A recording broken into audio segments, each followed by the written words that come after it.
depuis hier et qui est arrivé à notre compatriote Cheikh Tidiane Gadio, qui s'est illustré dans plein de domaines, notamment son panafricanisme. C'est pour ça que nous appelons les uns et les autres à la responsabilité, parce que quand même c'est un fils de l'Afrique, c'est un fils en fait du Sénégal qui est dans une situation, dans une posture très très dure. Quelle que soit l'issue des enquêtes et de la procédure intentée à son endroit, il a notre soutien.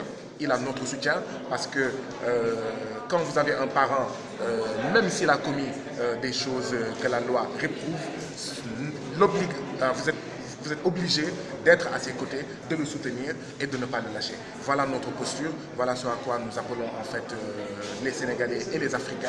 Bien sûr, nous suivons en fait la suite des choses et qu'il ne faudrait pas aller trop vite en besoin par rapport à ce qui se fait actuellement. Et votre posture sur la vente des esclaves au Tchad?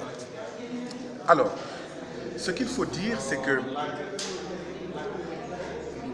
le premier élément qui nous semble le plus important, qui nous semble central dans cette question-là, c'est qu'il y a des politiques appliquées dans nos pays, au Sénégal et ailleurs, qui poussent nos populations, particulièrement sa frange jeune, à emprunter les routes de la mort vers la recherche d'un hypothétique en fait, espoir, d'un hypothétique mieux-être en Europe. C'est ça la question. Autrement dit,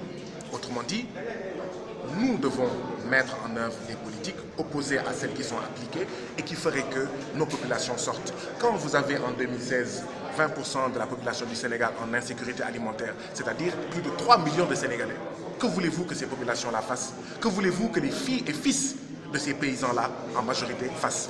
Quand vous avez, ces 3 dernières années successives, un taux d'échec au baccalauréat de 70%, que voulez-vous que cette jeunesse-là devienne? Elle est obligée, d'accord, d'essayer de survivre. Et parmi les actes de résistance que cette jeunesse-là fait, il y a le combat contre le franc CFA, comme les appelle, mais il y a également la sortie de nos pays. J'estime que ceux qui prennent la route d'Agadez, la route de Tripoli pour aller vers l'Europe forteresse, ils posent en réalité un acte de résistance. Parce que en Wolof, nous disons chez nous, Kouidei Dingo Weku. Le Weku, d'accord, est assimilé à de la résistance.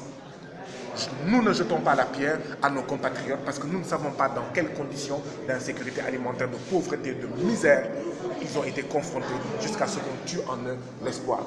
Maintenant, nous avons fait un autre choix, mais ce n'est pas une raison pour leur lancer la pierre parce que nous n'avons pas été dans la même situation qu'eux. La solution aujourd'hui, elle est de différents ordres.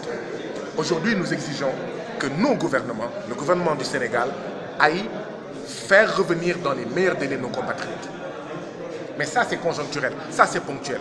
La solution structurelle, c'est de mettre un terme aux politiques qui créent de la misère, aux politiques qui créent le désespoir, aux politiques pour